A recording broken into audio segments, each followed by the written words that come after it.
Ahoi, Captain. Auf zur See. Oh. Ja, ja, ja. Ja, ja, ja. Das ist, nimmst du noch auf? Das ist ganz schön. Also für euch hätte ich, uiuiui. Das ist schon hartes Zeug. Es wird ein Strahl rauskommen. Höchste Stufe, Stufe 5. Okay. Alles klar. Alles klar. Entschuldigung. Ganz ruhig. Ist okay. Was ist der Mann das gewesen? Also, das ist der Moment, glaube ich, wo ich gleich mein T-Shirt wechsle. Weil ich weiß nicht, ob das die Kartusche aushält. So viel Druck. Respekt. Also sollte es platzen, kann das sein, dass das letzte Video ist. Für die Kamera und den Kameramann. Hallo Werkzeugfans, willkommen bei GoTool TV. Mein Name ist Sebastian und ich habe das Gefühl, dass die Anzahl der Wunschvideos immer mehr zunimmt und zunimmt und zunimmt. Heute also wieder ein Wunschvideo. Vor kurzem haben wir uns das Thema 18 Volt Kartuschenpresse angeguckt und habt ihr gesagt, das gibt's doch auch mit 12 Volt. Und sind die 12 Volt überhaupt stark genug? Deswegen habe ich heute hier wieder mal Milwaukee, Makita und Metabo, das was ich so erst einmal auf dem Markt gefunden habe, hier auf dem Tisch. Und wir einfach mal schauen, wie unterscheiden sich die Geräte eigentlich, wie kann man die umbauen? Und wir haben hier auch Umrüstsätze mit dabei. Und wie lange dauert das vor allem? Ihr werdet erstaunt sein. Und die Frage ist natürlich, haben Sie eigentlich genügend Kraft, um auch vielleicht mit etwas härterem Zeug hier klarzukommen?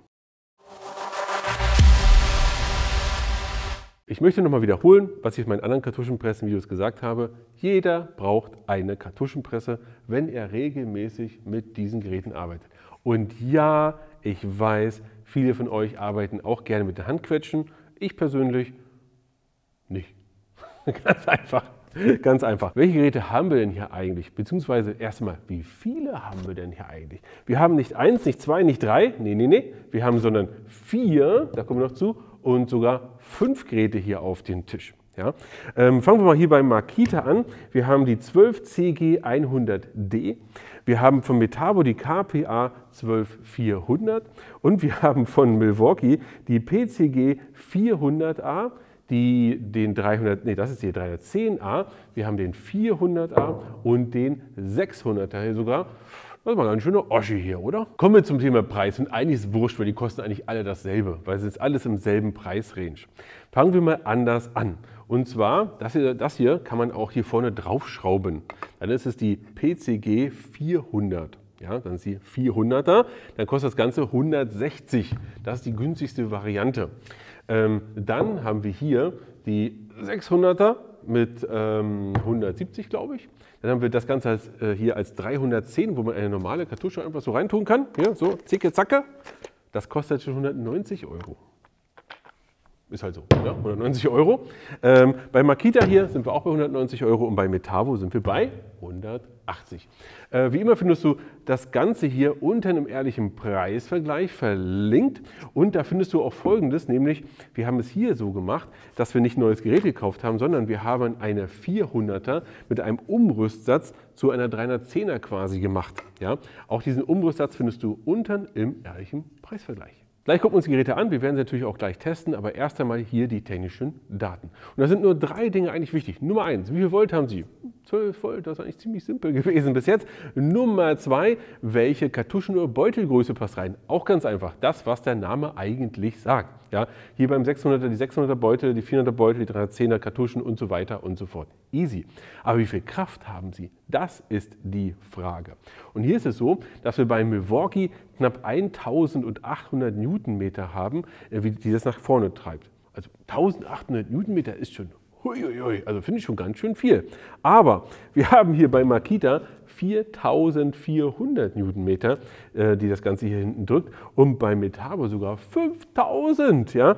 Also, weil einige von euch im letzten Video geschrieben haben, naja, sind sie auch stark genug für sehr, sehr wie sagt man, hochviskos oder niedrigviskos? Auf jeden Fall sehr feste Materialien, wo man ordentlich drücken muss.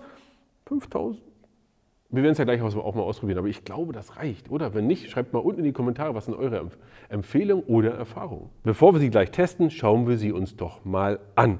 Denn es gibt hier einen gehörigen Unterschied, nämlich wie lange dauert es, sie umzubauen.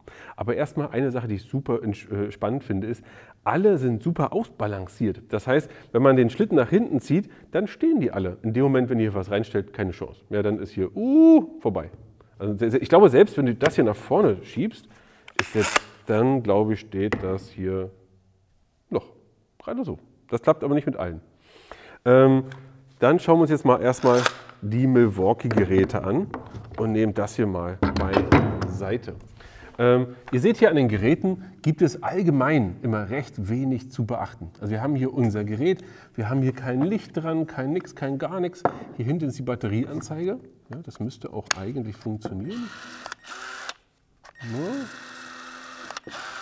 Dann haben wir hier auf der Rückseite oder auf der anderen Seite können wir hier die Geschwindigkeit einstellen. Ja. Hier eigentlich Stufen, ja, fast stufenlos, hoch bis auf die höchste Stufe. Und dann haben wir hier noch den Hebel zum Abziehen und hier um vor und zurück zu ziehen. Das heißt, wir haben hier einmal jetzt hier das Ganze nach vorne. Ich stelle es für euch mal auf schnell. Dann seht ihr auch mal, welche Geschwindigkeit wir hier erreichen können.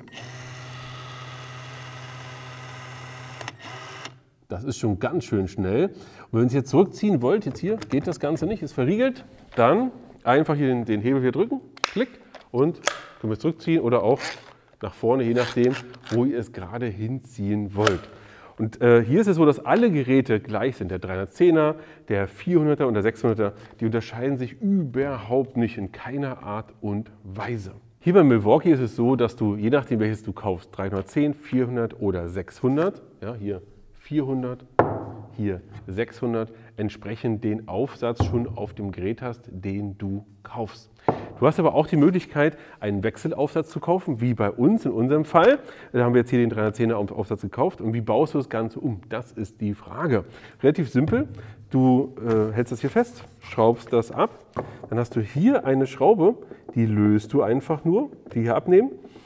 Und dann baust du den einen Aufsatz drauf, den hier, das Ganze hier entsprechend hier verbauen, von hinten durchschieben, wieder Schraube drauf, dann hier den Aufsatz wieder drauf und das war es auch. Ja?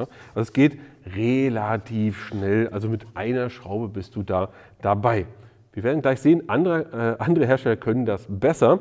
Was übrigens bei dem Gerät, beim 310er noch zu erwähnen ist, eine Kleinigkeit. Nicht wirklich wichtig, aber so eine Kleinigkeit hier, ganz lustig. Und zwar haben wir hier so eine kleine Metallspitze, die ist hier dran. So, die kann ich hier rausschwenken. So. Und dann kann ich entsprechend hier, jetzt habe ich gerade keine da, so, jetzt kann ich hier entsprechend hier reingehen und hier verstopfte Düsen entsprechend reinigen. Ja. So, dafür ist das Ganze da. Finde ich lustig, nicht wirklich jetzt das super mega wichtige Feature, aber haben sich gedacht, naja, ein paar Cent können wir dem schon noch spendieren. Kommen wir, wir probieren es auch gleich aus, ja, kein Problem. Bevor wir zu Makita kommen, noch ein Hinweis zu Milwaukee. Bei Milwaukee bekommt ihr eine Sporttasche mit dazu. Also ich glaube, wenn ich das kaufen würde und wenn ich das stationär nutzen würde und wenn ich Milwaukee-Fan wäre, das ist doch eine schöne Sporttasche. Oder? Die schönste Sporttasche von Milwaukee. Das bekommt ihr jedenfalls mit dazu. Habt ihr diese schöne Tasche, könnt da euer Gerät reintun, rumtragen, fertig. Ja. Finde ich ganz lustig. So als Reingabe, wenn ihr es sowieso nur mit dazu bekommt. Hier ist Verpackung gerade mit dabei. Aber ansonsten eine schöne Sache. Ja. Da kannst du auch deine 5, 6, 7 Kartuschen mit reinschmeißen, gehst du los und Feuer. Ja, das finde ich eigentlich ganz schön. Bei Makita, da geht es ein bisschen härter zur Sache. Moment. Ja, so. Da bekommst du einen Koffer mit dazu. Kein Standardkoffer, keine Standardtasche, sondern diesen großen Werkzeugkoffer, der auch wirklich, echt Gewicht. Also der ist auf jeden Fall schwerer als die Presse an sich. Und im Koffer bekommst du noch dazu, so, bekommst du nochmal eine Schutzbrille, ein bisschen Anleitung, Spitzen, ja, 3 Stück immerhin. Und eine Dichtung, ein paar Schrauben, Nochmal hier einen zweiten Stempel.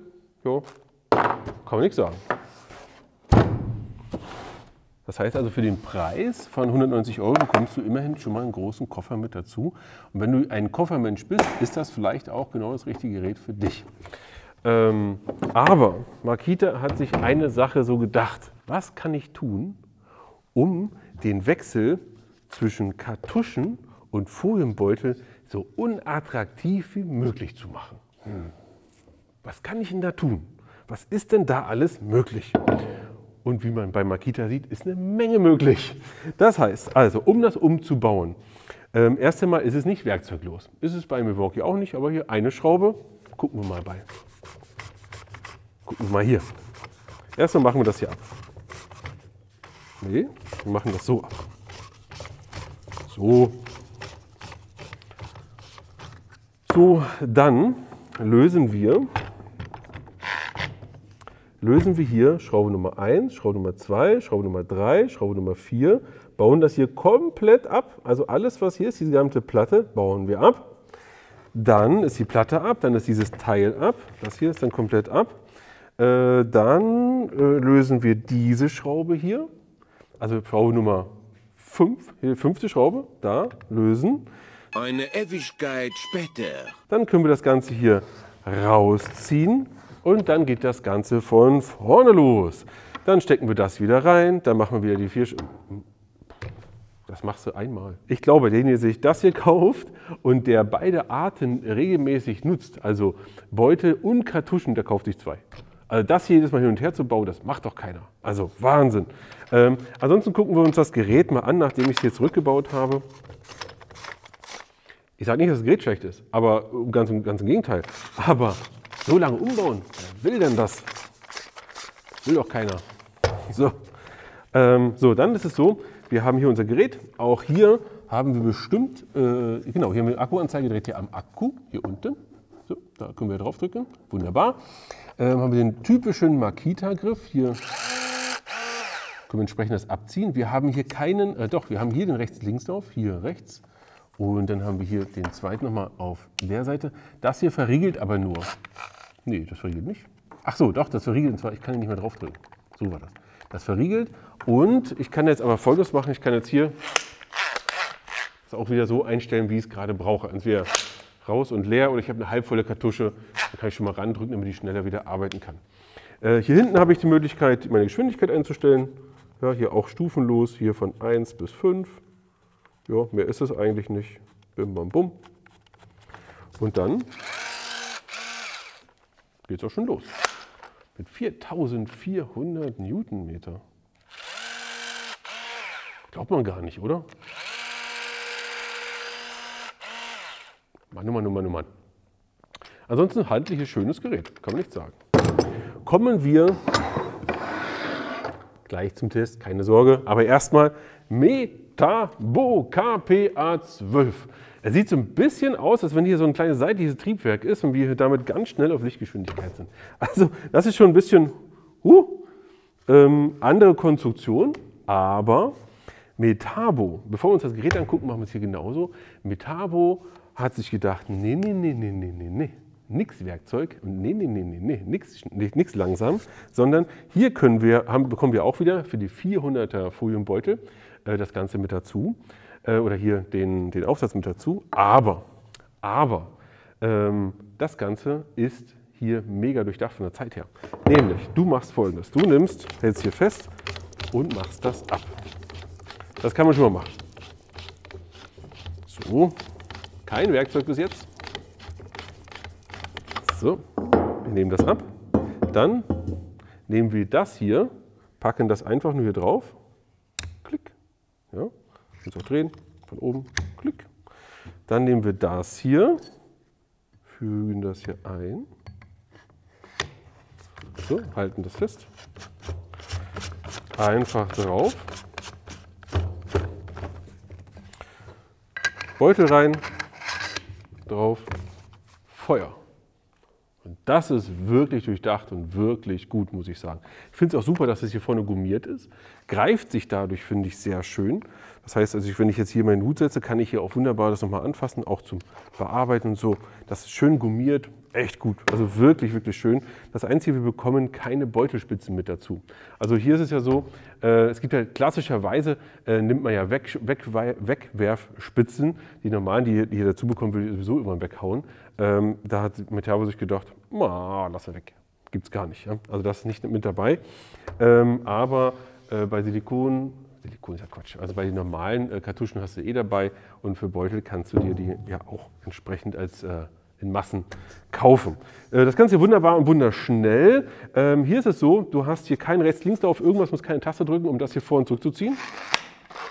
Geht jederzeit. Ja? Einfach dahin einstellen, wo du es hin haben möchtest. Und dann hast du hier einen etwas anderen Griff. Und zwar, schau mal, du hast hier unten, da wo du deine Finger hast, und zwar genau dort, hast du die Möglichkeit, die Geschwindigkeit zu verstellen. So hier und hört es auch sehr schön. Ja, kann hier die Geschwindigkeit ergo auf sehr langsam stellen, auf 1 bis auf 5, stufenlos. Und hier habe ich nur noch die Möglichkeit, das Ganze einfach zu starten. Und los geht's. Das ist nochmal eine wichtige, da haben wir es. Da haben wir den wichtigen Hinweis. Bei allen Geräten, die wir haben, ist es so, wenn ich loslasse, dann wird der Kolben ein wenig zurückgezogen, damit nicht weiter Druck ausgeübt wird und nicht vorne noch mehr Masse rauskommt. Machen Sie alle, können Sie alle. So, jetzt habt ihr euch das aber auch lang genug angeguckt, jetzt wisst ihr die Unterschiede, so sind die Geräte. Wenn man sich das nur mal so anguckt, wie es jetzt hier ist, muss ich sagen, du musst dich eigentlich entscheiden, ob du jetzt eine Sporttasche möchtest oder kabellos wechseln, was auch immer. Also erst einmal sind alle Geräte hier wirklich gut.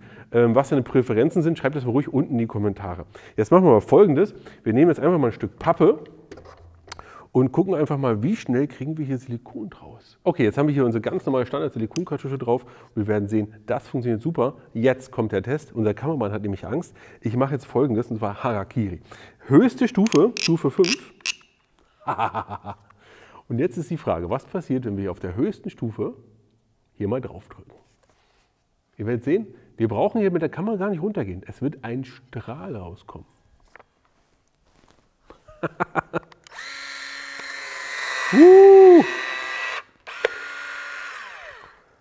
Das war ganz schön viel, weil schaut mal hier, das, was wir hier sehen, das war nur eben das eine Mal drücken. Also wir sehen schon, da ist also hier mit 5000 Newtonmeter ist hier schon ganz schön Energie drauf. Ich stelle es jetzt mal wirklich bewusst auf 1 zurück, auf die kleinste Stufe und wir gucken mal, was jetzt rauskommt. Ich habe bewusst auch die Öffnung nicht so groß gewählt. Schauen wir mal.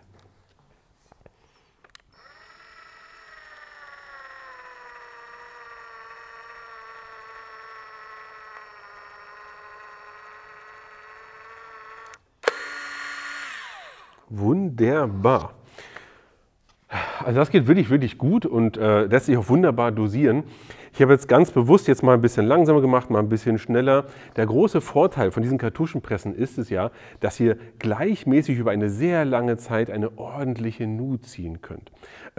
Was man mit diesen Handgeräten sicherlich auch hinbekommt, aber hiermit ist es auf jeden Fall einfacher. Ich bekomme es mit den Handgeräten langfristig nicht hin. Ich habe, als ich meine Garage gebaut habe, habe ich, wie viel waren denn das? Ich glaube 50 Meter machen müssen. Boah, das hat mich schon arg genervt. Da hatte ich sowas nicht. Insofern, da wäre das schon hilfreich gewesen. Jetzt machen wir Folgendes. Wir ziehen es einfach mal zurück. Und jetzt gehen wir einfach mal mit der Metabo auf unser Sika Flex 522. Das war expliziter Wunsch von irgendjemandem unter dem letzten Video. Nimm doch mal Sika Flex 522 als etwas, was sehr, sehr fest ist und kriegen die Geräte denn das auch überhaupt rausgedrückt. Also bei dem Metabo mache ich mir jetzt keine Sorgen, aber ich probiere das einfach mal. Ja, ist offen. Jetzt der Vorteil, einfach schon mal ansetzen. Langsamste Stufe, wie gesagt. Gucken wir mal.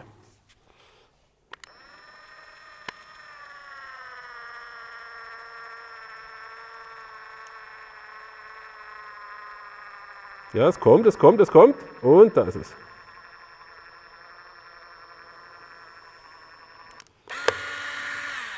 Funktioniert. Man merkt aber auch, da ist ganz schön Energie hinter. Das scheint wirklich ein bisschen fester zu sein. Also nehmen wir eine höhere Stufe. Natürlich. Stufe 5. Auf geht's. Und ich habe jetzt wirklich ein bisschen Angst, dass hier... Uiuiui. Also sollte es platzen, kann das sein, dass das letzte Video ist. Für die Kamera und den Kameramann. Moment, ich nehme das mal gleich zur Seite hier. Das ist, wenn in meine Richtung platzt oder nach unten. Also los.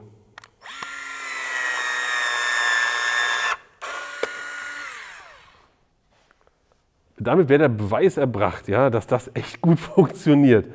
Also, Heidewitzka. Ich muss sagen, ich bin kein Experte jetzt für Sikaflex, beziehungsweise ob es da nicht noch schlimmere Sachen gibt. Aber man hat gemerkt, hier war ordentlich Energie drauf, bis was rausgegangen ist. Aber das Gerät ja das überhaupt nicht interessiert. Jetzt nehmen wir mal Makita, mal schauen, wie es damit läuft. Kommen wir zu Makita.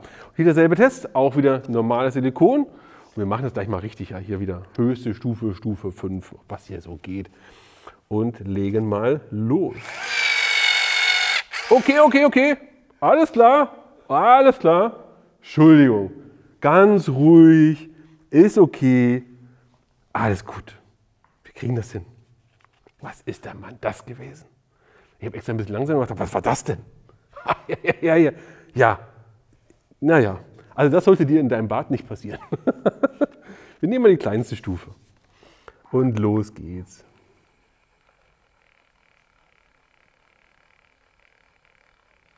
Ja, das geht doch. Also das war wirklich unerwartet, in welcher Geschwindigkeit das hier raushaut. Weil Geschwindigkeit ist natürlich relativ. Ja? Auch hier 4400 Newtonmeter. Und die rotzen hier mal richtig nach vorne. Also der schiebt auch wirklich sehr, sehr schnell, muss man sagen. Du siehst aber auch, er hat sehr schnell zurückgezogen, dass es hier nicht weiter rausläuft. Also das ist eine gute Funktion von den Geräten. Jetzt nehmen wir wieder unser gutes Sikaflex, das ist auch ganz schön schwer, ja? Und hauen das hier mal rein. Auch hier jetzt erstmal niedrigste Stufe.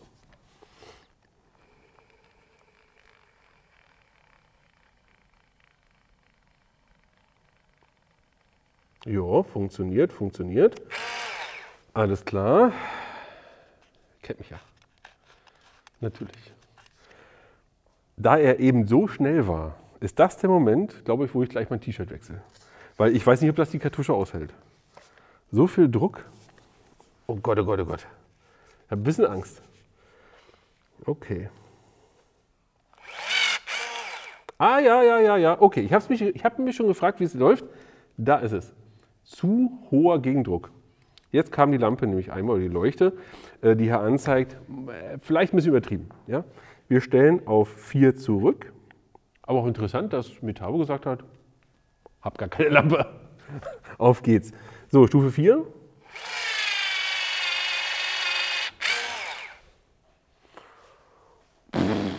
Respekt. Also hohen Respekt, wer jetzt noch glaubt, schaffen das 12 Volt Geräte oder nicht? Ja, kein Problem. Okay, nächster Aspirant ist also unser Milwaukee. Gehen wir mal hier rüber, nehmen den 310er von Milwaukee und fangen natürlich auch hier wieder mit Silikon an. Setzen das ein. Moment. Bei Milwaukee finde ich ein bisschen schade, man kann das nicht normal bedienen, sondern muss immer umschalten. So.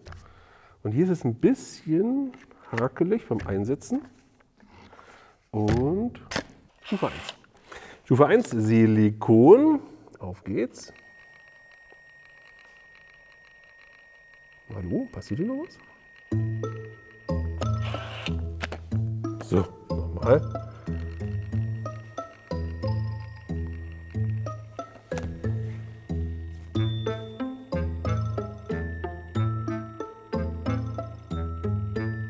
Ja, was ist hier los? Ah, okay. War noch nicht nach vorne geschoben. Also los.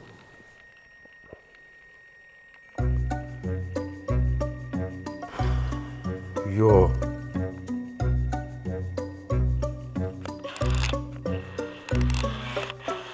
Stufe 5. Machen wir gleich Stufe 5 hier. Okay, Stufe 5 geht schon mal. Wissen wir jetzt. Stufe 1, nochmal. Einmal versuchen wir es noch. Stufe 1 ist wirklich sehr, sehr dosierbar, sehr langsam, gar nicht so schlecht. Seht ihr das? Also wir können wirklich sehr, sehr, sehr fein das auch ziehen. Ja, also insofern merkt ihr, sehr leicht dosierbar, also sehr gut dosierbar. Am Anfang wartet man einen kleinen Moment, bis es losgeht, aber es funktioniert. Stufe 5 auch kein Problem. Durchziehen. So, umstellen, zurück. Jetzt kommt wieder der Moment. Und jetzt wird es spannend, und zwar hatten wir ja die Zweifel, ob 12 Volt Geräte das denn so schaffen. Und wir haben ja jetzt, ich fange hier aber auch mal bei Stufe A2 an, damit es auch ein bisschen vorangeht. Und jetzt ist es so, das Gerät hat ja nur rund 1800 Newtonmeter, also halb so viel wie Makita und wesentlich weniger als Metabo mit 5000. Schauen wir mal, ob das geht. Wieder unser schönes Sikaflex.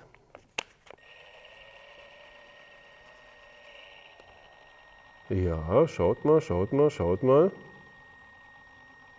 Funktioniert. Und jetzt gucken wir natürlich auf der höchsten Stufe. Auf geht's, höchste Stufe, Stufe 5 und los.